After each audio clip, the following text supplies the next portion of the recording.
अनिल आर्य जी, आर्य समाज के मंत्री नीरज आर्य जी, इस विद्यालय के प्रधानाचार्य जी और हमारे आचार्य धर्मवीर जी, गौरव जी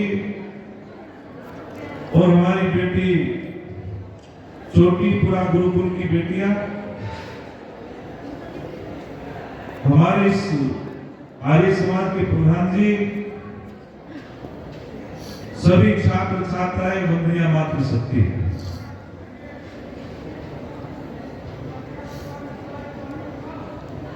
बहुत ही सुंदर कार्यक्रम गीतों के माध्यम से हम श्रवण कर रहे थे।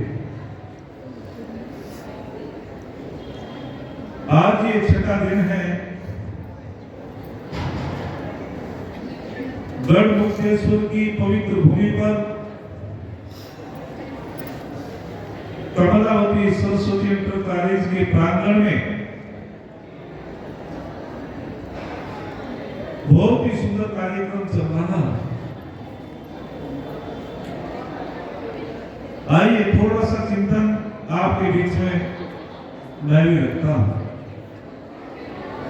एक उपनिषदों में कथा आती है, कहते हैं कि एक राजा चित्र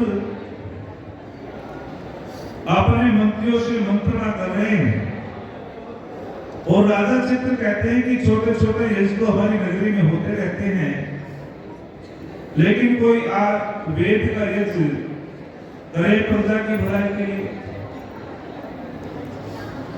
और मंत्री से कहते हैं कि कोई ऐसा विद्वान बताओ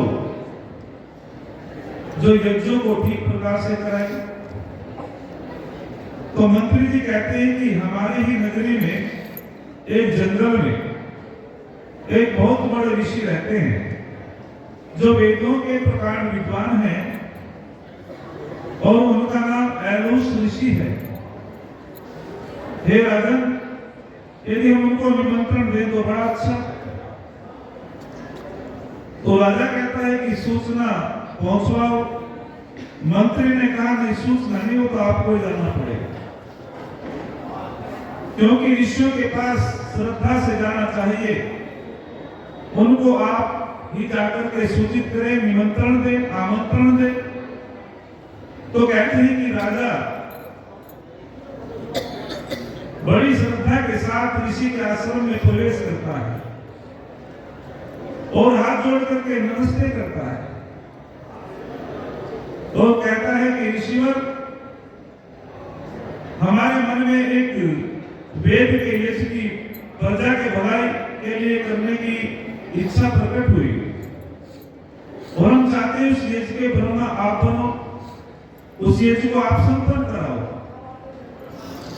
महर्षि एलोस बड़े प्रसन्न हुए और उन्होंने कहा तो बहुत अच्छा, तिथि दे दी गई, निश्चित दिन निश्चित हो गया और राजा को सूची सामान्य की सामग्री की बना करके दे दी गई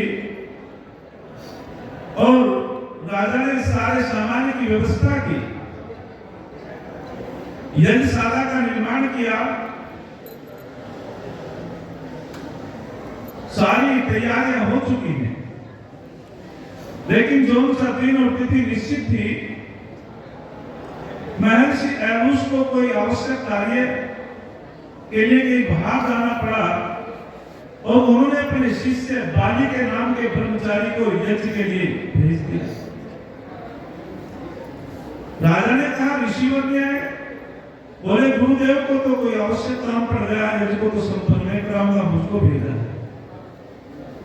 राजा चित्र ने बोले ठीक है, आप अपने ब्रह्मा पद को सुशोभित करो। जब बाली के नाम का ब्रह्मचारी ब्रह्मा पद पर स्थान पर बैठा दिया गया, लेकिन राजा चित्र भी बहुत बड़ा वेदों का विद्वान था, वो भी कर्म कांड को जानता था।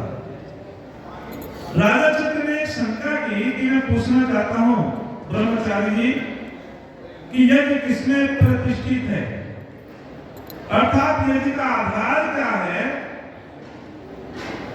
तो बाली के ब्रह्मचारी मौन हो जाते हैं और ब्रह्मचारी कहते हैं कि मैं तो नहीं जानता राजा। तो राजा ने कहा विनम्र होकर के कि हे ब्रह्मचारी बालिके, तो आप ब्रह्मा पद को सुशोभित नहीं कर सकते।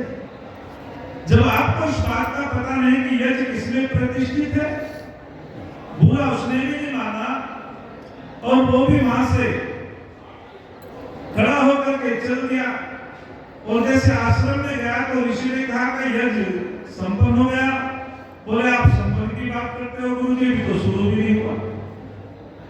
बोले क्या हुआ कि राजा ने मेरे से पूछा कि यज्ञ किसमें प्रतिष्ठित है और मैं तो इस बात को जानता ही नहीं।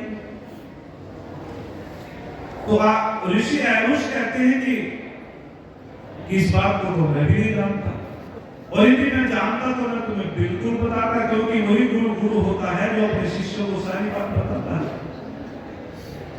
तो ऋषि ने कहा कि चलो दोनों चलते हैं गुरु शिष्य। और राजा के पास जब पहुंचते हैं तो राजा ने जब ऋषि को देखा, राजा ने सम्मान किया, आओ ऋषि, और हमारा बड़ा सौभाग्य है। और राजा ने कहा तुम तो कह रहे थे कि मैं किसी आवश्यक काम से बाहर जाना पड़ा और आपने अपने शिष्य को भेजा, अब क्या हुआ? ऋषि बोले हाँ, आवश्यक काम के लिए बाहर जाना था, लेकिन अब इससे भी बड़ा आवश्यक काम पड़ेगा। बोले क्या हुआ? कि जो शंका आपने मेरे ब्रह्मचारी से रखी उसको मैं भी नहीं जानता। हे राजन, आप हमें इसका उत्तर दो कि यज्ञ किसमें प्रतिष्ठित है। तो राजा ने कहा ठीक है ऋषिवर। तो राजा कहता है कि यज्ञ वेदों में प्रतिष्ठित है, बीज रूप में। यज्ञ का आदेश कौन करता है? बोलो वेद। यज्ञ की व्याख्या कौन करता है? बोलो वेद। यज्ञ का आधार वेद है, यज्ञ तो बीज रूप में प्रतिष्ठित है, वेदों में है।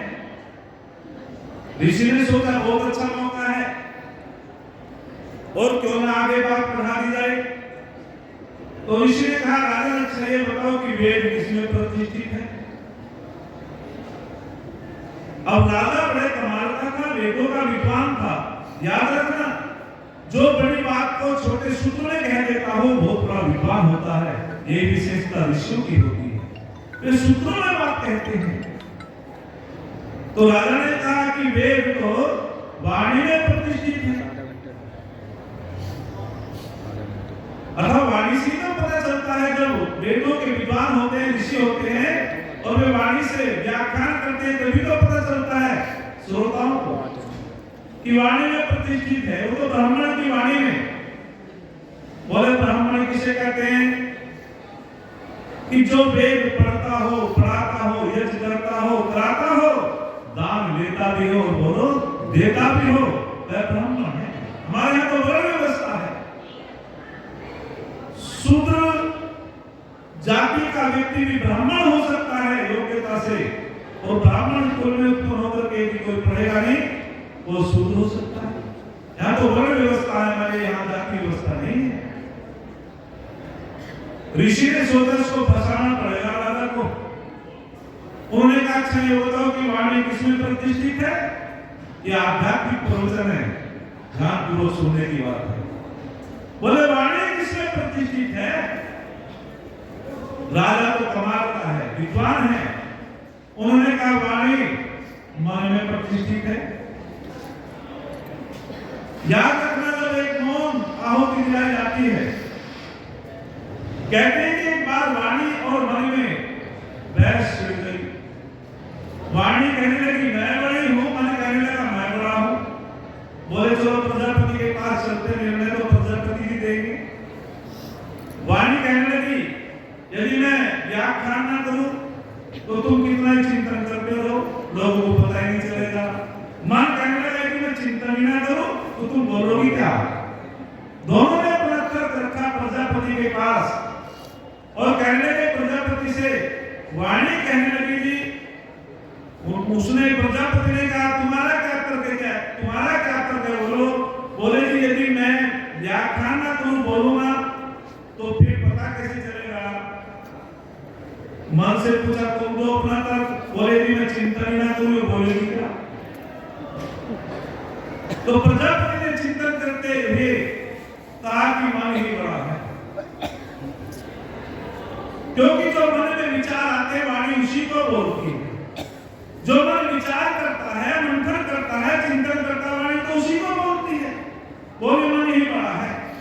और याद रखना, जब परमपिता परमात्मा में समाविष्ट हो जाते हैं ऋषि लोग, वह वाणी का व्यापार काम नहीं करता। क्यों चला लीजिए, वह वाणी का व्यापार कार्य नहीं करता। तो जब प्रजापति ने न्याय किया और कह दिया कि मन ही बड़ा है, तो वाणी रुष्ट हो गई। और वाणी ने कहा, जहां प्रजापति का नाम होगा मैं बोलूंगी नहीं, इसलिए मौन आहुति दी जाती है। प्रजापति बोलो स्वाहा, ताली बजाओ तो जोशी बजाओ। इसलिए मौन आहुति दी जाती है। वाणी ने कहा कि प्रजापति ने तो मन का पक्ष लिया है, और जहां प्रजापति का नाम होगा मैं बोलूंगी नहीं, इसलिए इसको मौन आहुति दी जाती है। और कहते हैं कि एक बार दिल्ली गुरुकुल गौतम नगर की एक घटना है। बंगाल के वहां दो ब्रह्मचारी पढ़ते थे, श्वेतन कुमार और बृहस्पति। और जब छुट्टी काट करके अपने घर से आए तो उन्होंने कहा कि हम तो एक जादू सीख करके आए हैं। लोगों ने एक आचार्य वीरेंद्र जी भी पढ़ते थे। वीरेंद्र जी ने कहा कि बहुत अच्छा भाई, हमको भी सिखाओ। बोले हमको बहुत अच्छा जादू सिखाए। और जब हम छोटे छोटे थे, हम भी अचंभित हो जाते थे कि बंगाल का जादू तो बड़ा नामी है। वे तो मनुष्य को मक्खी बना देता है, मक्खी को मनुष्य बना देता है, लेकिन मक्खी तो मक्खी होती है और मनुष्य मनुष्य होता। पता चला है ऐसा तो नहीं हो सकता। बोले तो ठीक है, हम आपको जादू सिखा देंगे। बोले सिखाओ। बोले दो विकल्प दिए जाते हैं, एक विकल्प, दो विकल्प दिए जाते हैं, जो भी तुम सोचोगे वो हम बता देंगे। तुमने क्या सोचा? बोले कौन से विकल्प है? कि एक लोटा है और एक थाली है, आप सोच लो।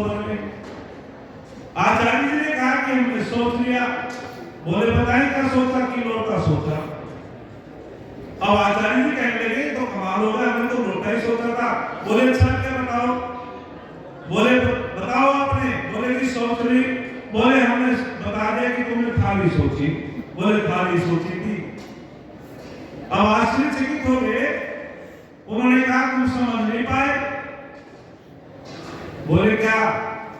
कि जब तुम कहते हो ना सोच लिया, तो जो मन मंथन करता है जल्दी से वाणी उसी को तो बोलती है। हम समझ जाते हैं कि सोच लिया, लोटा पूरे है, लोटा ही सोच लिया। क्या कमाल की बात है। और जो तुम कहते हो सोच ली, तो मन में जो मंथन करते हो वाणी उसी को बोलती है। हम समझ जाते हैं कि थाली सोच ली। तो मन जो मंथन करता है वाणी उसी को बोलती है। फिर आगे बढ़ा, प्रश्नों की श्रृंखला आगे बढ़ी। उन्होंने कहा तो बताओ मन किसमें प्रतिष्ठित है? ऋषि ने कहा कहीं ना कहीं तो फंसेगा राजा। बोले मन अन्न में प्रतिष्ठित है। और हमारे बुजुर्ग लोग दार्शनिक से कम नहीं हुआ करते थे, कहते थे जैसा खाए अन्न बोलो वैसा हो जाता मन, जैसा पीते हैं पानी वाणी। अर्थात सूक्ष्म भाग अन्न का मन बनता है। बोले अन्न किसमें प्रतिष्ठित है? बोले अन्न जल में प्रतिष्ठित है।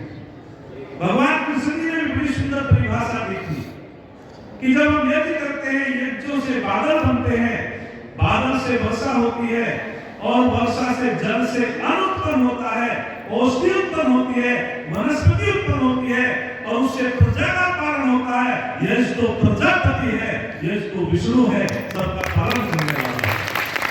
समझ नहीं पाए? यश तो वास्तविक सबका पालन करने वाला है, तो प्रजापति है। उन्होंने कहा कि चलो बहुत अच्छा, कि बताओ जल किसमें प्रतिष्ठित है?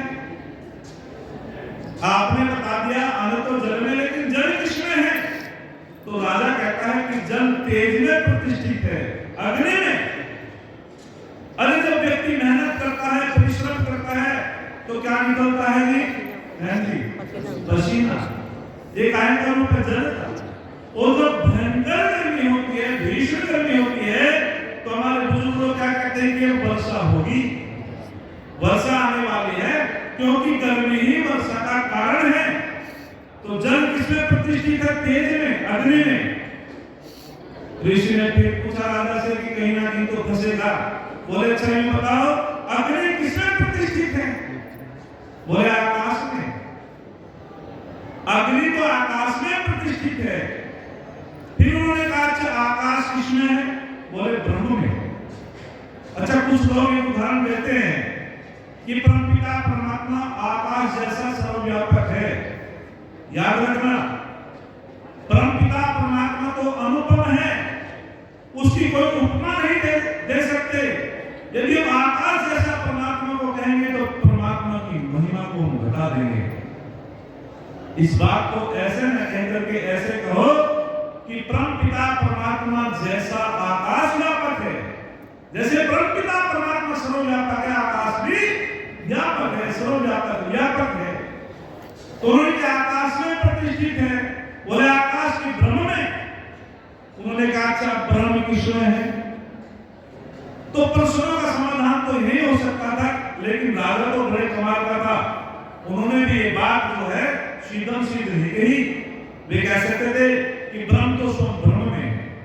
अच्छा मूल का भी कोई मूल होता है क्या? बोलो मूल का कोई मूल नहीं होता। जैसे अन्न एक मूल है, अन्न से कई प्रकार के व्यंजन बना लेते हैं।